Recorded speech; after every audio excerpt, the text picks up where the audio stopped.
All right, this last part, it says to find the exact value, and it tells you right there to use your unit circle. So you're going to pull out that yellow cheat sheet that I gave you that has the unit circle on it, and we're just going to answer a few of those off of the unit circle. Yeah, you totally get to use the unit circle on your test. Okay. And actually, in any trig class that you take at the college or anywhere else, they have to give you the unit circle. We used to have to find these values by hand, but you guys are lucky and you get to use the cheat sheet. So, all right, to find the exact value of the cosine of 135, remembering cosine is our x value, we use our little cheat sheet and we go to 135 degrees. So 135 degrees is right here. Cosine is my x value, and my x value on my ordered pair right there is the negative square root of 2 over 2.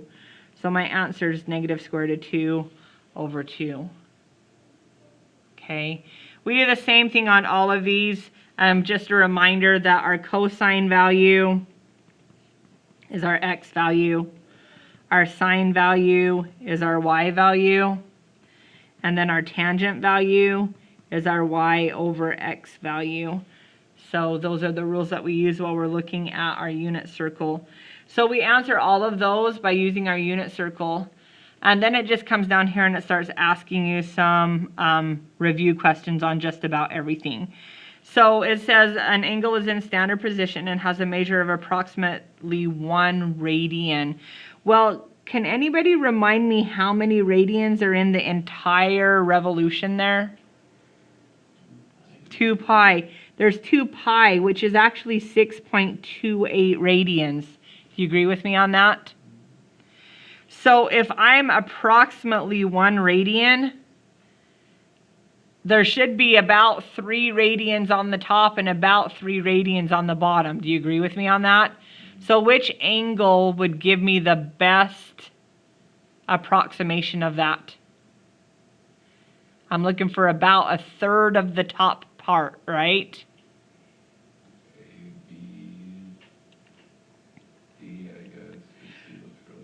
Okay, yeah, C is really small, you're right. I need 1/3 of the top part, though, not of the... you were thinking the first quadrant, right? But I need 1/3 of the top part because this would be... Yeah, so it's got to be E, you're right. So ABE gives me that radian that I'm looking for. Okay. 26 says find the measure of the angle in radians round to the nearest tenth. If this is set up for the arc length formula, that arc length formula was r times the angle. R was your radius, and the angle had to be in radian measure. So if it wasn't in radian measure, we had to change it to radian measure. It gives you that 17.5 for your S value, and then your radius is 7, and we're looking for the angle. So in order to solve that, I just have to divide both sides by 7. To find my angle measure.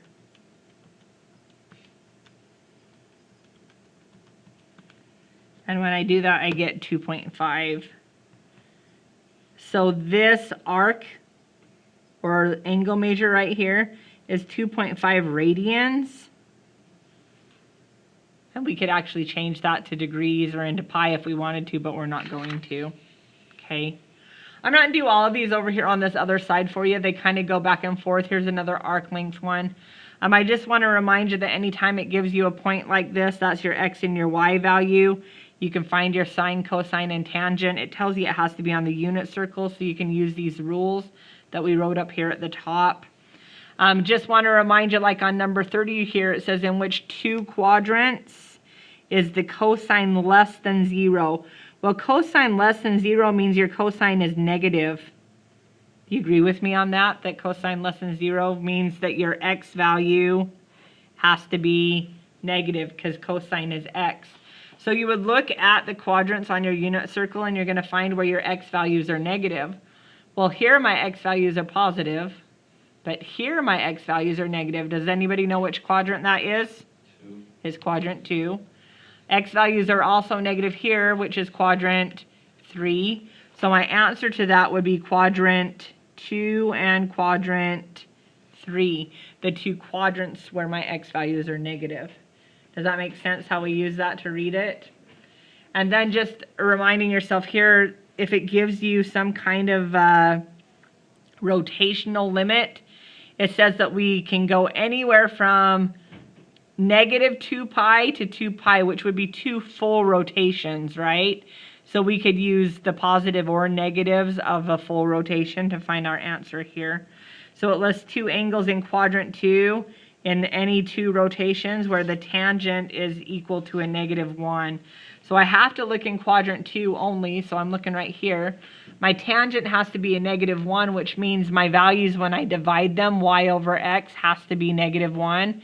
So do you see how I'm at 135 degrees?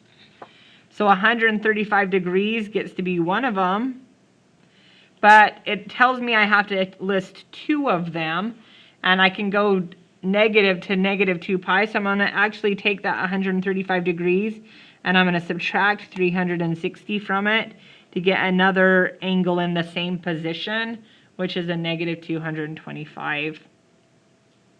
Okay. Again, these last 2 problems, I'm not going to do them for you, but just remind you that your x and your y come from the ordered pair on your unit circle chart. So if this tells you the angle, go find the angle on your unit circle. You'll know your x and your y value, and then you'll be able to answer your questions. And the same thing right here.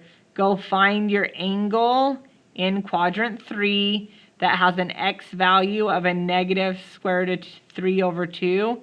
And when you find that x value, you'll also know your y value, and then you'll be able to answer the questions that are associated with that problem also.